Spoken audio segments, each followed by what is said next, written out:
Hello everyone, आप सभी का मैथ्स एक्सप्रेसो में स्वागत है। चलिए देखते हैं कि आपका क्वेश्चन नंबर 4 में क्या गिवन है। 4 में आपसे बोला गया है the function ax plus b whole square और आपको इसका एंटी डेरिवेटिव निकालना है, मीन्स इंटीग्रेशन करना है by the method of inspection. अब आपके पास में फंक्शन में पावर कितनी है, 2 है, और जब हम डिफ्रेंशिएट करते हैं तो पावर क्या होती है, रिड्यूस होती है।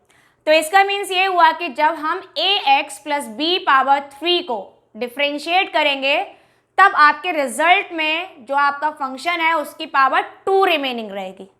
तो फटाफट से आपने देखा कि फंक्शन नोट डाउन कर लें। तो fx हो गया आपका ax plus b whole square.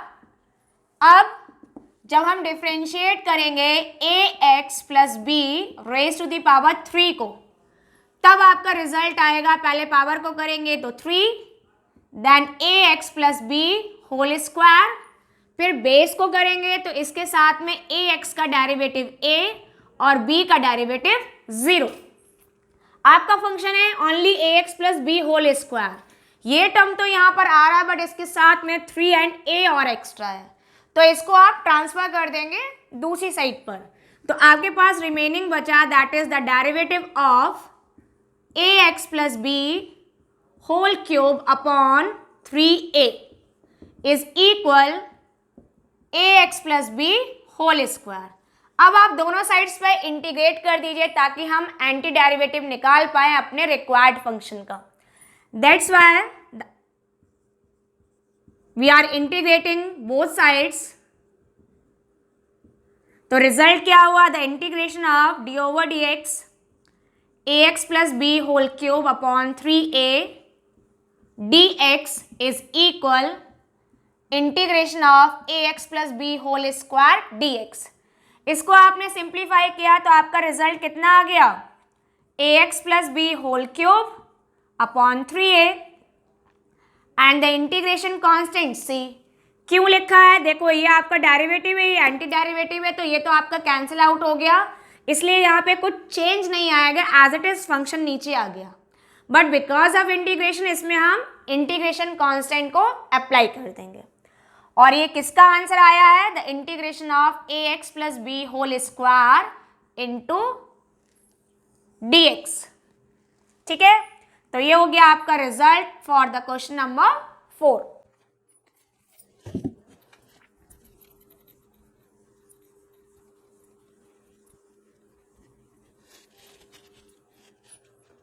आइए देखते हैं आपका क्वेश्चन नंबर 5 में आपको क्या फंक्शन दे रखा है जिसके लिए हमें एंटी डेरिवेटिव निकालना है by the method of inspection.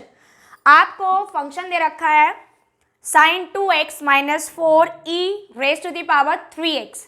तो आपने जैसे ही फंक्शन यहाँ पे नोट डाउन किया तो यहाँ से आप देखो क्लियरली जो फंक्शन दे रखा है इसमें आपके 2 different types of functions use हुए हैं। एक है आपका sin 2x और एक है आपका 4 into e raise to the power 3x। अब हमें क्या करना है, इसका इंटीग्रेशन लाना है। तो इंटीग्रेशन कैसे करेंगे आइए देखते हैं। सबसे पहले हमने पहला फंक्शन ले लिया कि sin 2x आपका किस पर्टिकुलर टर्म को इंटीग्रेट करने पर आता है। तो हमने यहाँ पे मेंशन किया since the derivative of cos 2x जो हम करेंगे तो आपका जो भी आंसर आएगा वो साइन के टर्म्स में होगा, माइनस 2 sin 2x। यहां से आप इस फंक्शन का वैल्यू निकालोगे तो कितना हो जाएगा, the derivative of cos 2x upon minus 2 is equal sin 2x। अब क्या करना है, sin 2x का इंटीग्रेशन लाना है। तो क्या करेंगे, हम दोनों साइड्स पर इंटीग्रेट कर दें। तो आपने इंटीग्रेट किया, that's why on integration with respect to x ये हो गया आपका cos 2x upon minus 2 dx equal to integration of sin 2x dx। अब ये आपका डेरिवेटिव, ये एंटी डेरिवेटिव कैंसिल हो गया, ये आपका रिमेनिंग कितना रहा, जो भी आपका फंक्शन था। तो ये आपका आंसर आया that is cos 2x upon minus 2 plus c1। अब मैंने यहाँ पे कांस्टेंट c1 क्यों लिया है, बिकॉज यहाँ पर आपके 2 डिफरेंट फंक्शंस हैं, आप c1 ले सकते हो C ले सकते हो, A ले सकते हो, C2 ले सकते हो, जो आप चाहें एज इंटीग्रेशन कांस्टेंट यूज कर सकते हैं। तो यहाँ पर ये किसका रिजल्ट आया है? For the integration of sine 2x dx का। तो ये आपने पहला रिजल्ट निकाला और इसको दे दिया इक्वेशन नंबर 1। अब बचा आपका नेक्स्ट फंक्शन। तो आपने यहाँ पे भी इसको प्रोसीड किया, आपके पास में है 4e पावर 3x। अब आपको पता है कि e पावर 3x का इंटीग्रेशन कब करेंगे? जैसे ही आप उसको डिफ्रेंशिएट करेंगे as it is e power 3x ही आपका रिजल्ट आ जाएगा। तो किस फंक्शन को डिफ्रेंशिएट करके आएगा? e पावर 3x को। तो वही चीज आपने मेंशन किया। Now the derivative of e power 3x is also equal to 3 into e power 3x।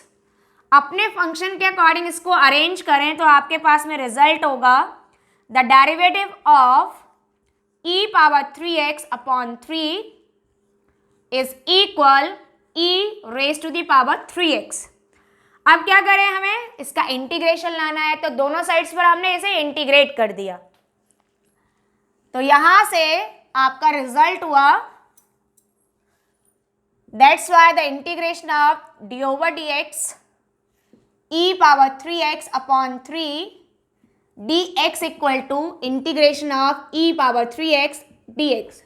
ये डेरिवेटिव और एंटी डेरिवेटिव कैंसिल हो गए, दोनों ही एक दूसरे के अपोजिट होते हैं। तो रिमेनिंग कितना रहा? e power 3x upon 3। यहाँ हमने नया इंटीग्रेशन कांस्टेंट ले लिया, सपोज कर लिया c2, और ये इंटीग्रेशन किसका है? e पावर 3x dx का। तो ये आपका सेकंड रिजल्ट निकल कर आया और इसको हमने ले लिया इक्वेशन नंबर 2। तो हमें क्या करना है? फाइनली रिजल्ट किसका निकालना है? Integration of this function. तो आप यहाँ मेंशन कर दीजिए now the integration of sine 2x minus 4 into e power 3x, और किसके रिस्पेक्ट में कर रहे हैं? dx। तो यहाँ पे दो फंक्शन आपके एक साथ कंबाइंड दे रखे हैं। So by the algebra of integration हम इनको 2 डिफरेंट पार्ट्स में इंटीग्रेट कर सकते हैं। So we can write this function as integration of sine 2x dx minus 4 into integration of e power 3x dx। अब आपने क्या किया? यहाँ पर इनकी वैल्यूज पुट कर दी, first equation and second equation से। तो जैसे हम यहाँ रिजल्ट पुट करेंगे, ये आपका आंसर था minus cos 2x upon 2 plus c1, और ये आंसर हो गया 4 into e power 3x upon 3 plus c2। ठीक है, अब 4 यहाँ पर मल्टीप्लाई में है, तो आप इस तरह से आप ब्रैकेट क्लोज कर सकते हो। तो आपका रिजल्ट हो गया minus cos 2x upon 2 plus c1 minus 4 upon 3 ई पावर 3x माइनस 4c2।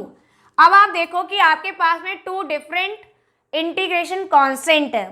तो इंटीग्रेशन कांस्टेंट के लिए आप दोनों को कंबाइन करें तो उसके लिए एक नया सिंबल यूज कर सकते हैं। तो हम यहाँ काम करते हैं, हमने यहाँ पे ले लिया late c1 and minus 4c2 both, जो भी आपका टर्म आएगा ऐड करके वो किसके इक्वल है? c के इक्वल है।